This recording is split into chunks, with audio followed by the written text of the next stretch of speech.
Salut à tous mes petits colibris et bienvenue sur ce 5e vlog. Tout d'abord, je tiens à m'excuser pour cette absence car je sais que certains d'entre vous attendaient cette vidéo avec impatience puisque le vlog précédent avait une activité, un projet pas terminé dont je n'avais délibérément pas mentionné le final pour vous laisser en haleine. Cette vidéo fait surface plus tard que prévu, mais mon excuse est justifiée car ça y est, je suis enfin papa, mon petit garçon est né, en pleine forme. Nous avons dû être confinés à 3 à la maternité pendant quelques jours à cause des mesures Covid, et puis nous avons dû réorganiser nos habitudes et s'adapter à une nouvelle routine. Enfin bref, cette vidéo n'est pas là pour parler du nouveau membre de la famille, alors revenons à nos plantes après le générique.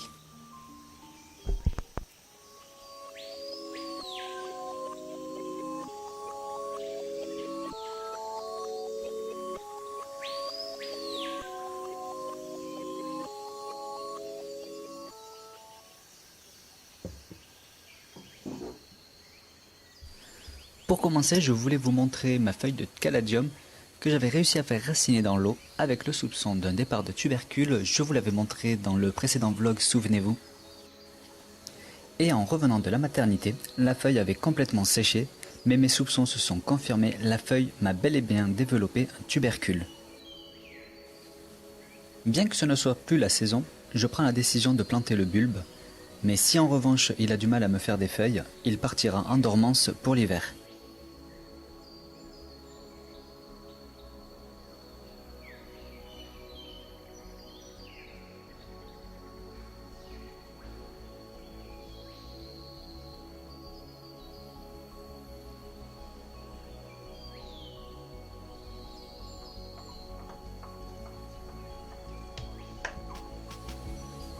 Activité numéro 2, le nettoyage de mon pothos Marble Queen.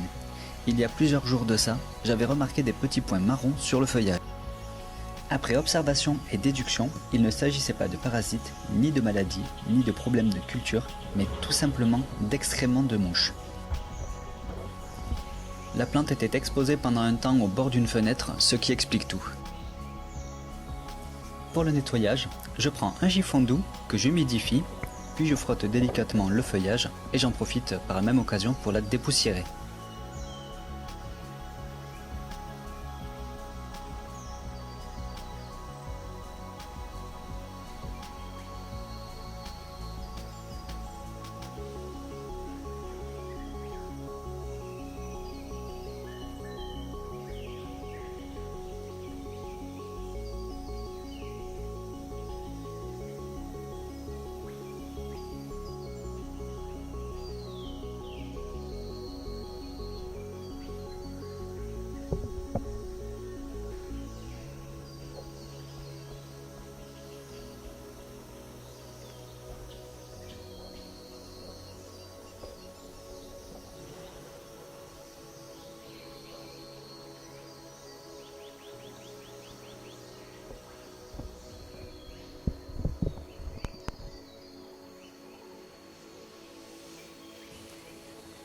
Activité numéro 3. Je fixe 2 petites plantagères murales. Ça fait un moment que je trouve ce mur un peu trop vide à mon goût, et un ami m'a fait don de ces 2 petites étagères dont il se débarrassait. Ça tombe très bien, je manquais de place pour mes plantes et mes expériences. Le matériel utilisé est le suivant: une perceuse, visseuse, des chevilles en métal, 1 mètre, un stylo, un maillet et un pistolet à cheville. Je commence par définir les emplacements sur le mur à l'aide du mètre et un stylo pour faire mes marquages.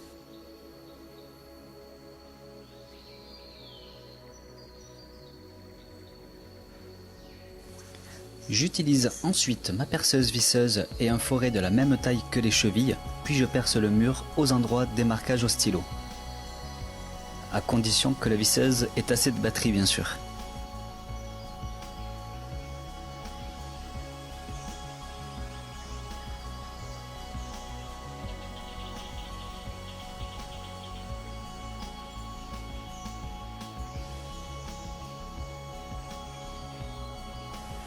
Une fois les trous réalisés sur les murs, j'enfonce mes chevilles à l'aide d'un maillet. Je place les vis dans les chevilles et j'utilise le pistolet pour serrer les chevilles au mur.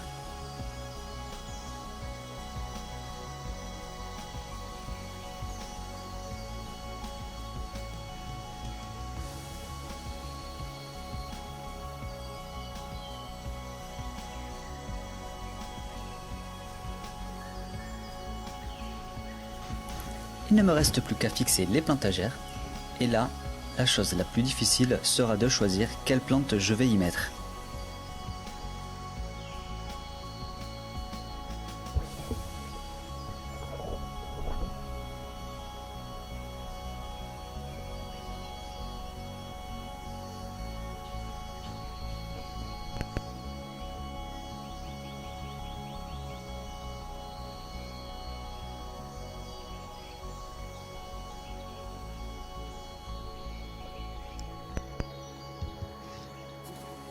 Quatrième et dernière activité de ce vlog est sans doute l'activité la plus attendue pour certains, le projet mystérieux. Pour ceux qui n'ont pas vu le début de ce projet, je vous laisse aller voir le vlog 4 pour mieux comprendre le système mécanique, physique et chimique du projet. Je vais éviter de tout réexpliquer sur cette vidéo et en venir au fait. Pour ceux qui ont vu la vidéo précédente, souvenez-vous, j'avais demandé votre participation à commenter pour me dire ce que vous pensiez sur la nature de l'expérience. Eh bien, je tiens à vous remercier pour vos participations publiques et privées, et nous avons eu quelques personnes qui ont tapé dans le mille. Je ne garde pas le secret plus longtemps, je réalise, en fait je ne sais même pas si ce que je fais porte un nom, mais en gros je confectionne une tour végétale humide.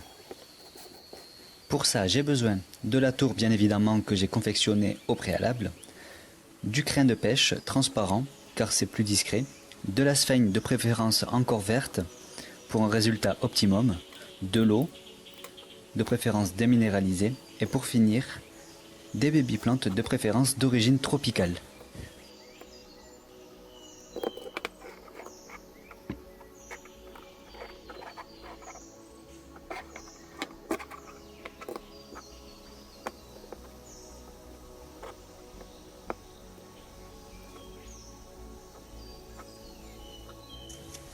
Pour le choix de la plante, j'ai dû faire avec ce que j'avais sous la main et j'ai donc choisi une petite bouture de vanille.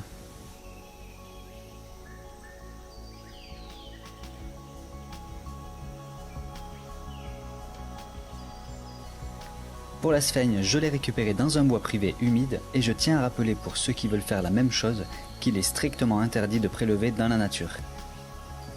Je positionne donc la mousse sur son support et je la maintiens à l'aide du crin. Une fois que la mousse sera accrochée avec le temps au support, le crin pourra être enlevé. Puis je place au mieux la bouture de vanille. C'est la première fois que je réalise ce projet et vous remarquerez donc que la technique n'est pas au rendez-vous. Je remplirai à la fin la tour d'eau, de préférence sans calcaire pour éviter d'obstruer les micro-cavités du basalte. Je m'arrête à présent de parler et vous laisse profiter de la vidéo.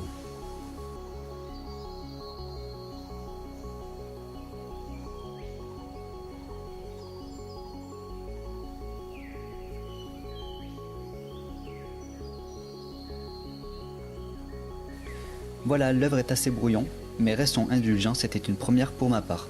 Je la place sous serre pour préserver l'humidité et on verra bien ce que ça donne avec le temps.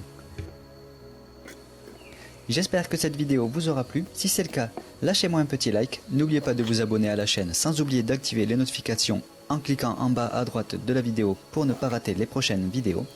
Vous pouvez également commenter, ça m'aidera énormément à m'améliorer. Je vous remercie mes petits colibris et vous dis à très bientôt.